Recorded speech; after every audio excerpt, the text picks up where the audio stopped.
Samantala, nagpakita ng suporta at pakikiisa sa pamahalaan ang ilang mga kumpanya sa paglilinis at pagsasaayos ng mga estero sa Metro Manila at iba pang bahagi sa bansa. Si Jackie Sai para sa detalye.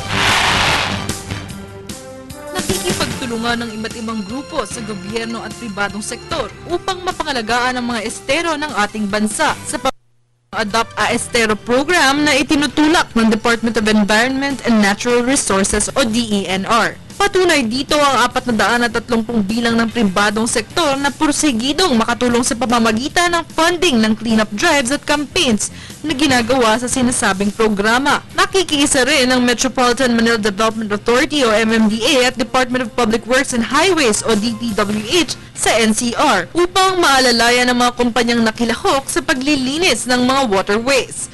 Todo suporta rin ng DENR at Environmental Management Bureau sa pagbabantay at pagtuturo sa mga Pilipino ukol sa proyektong ito, kung saan papatawa ng parusa ang mga mahuhuling nagkakalat sa mga esterong ito.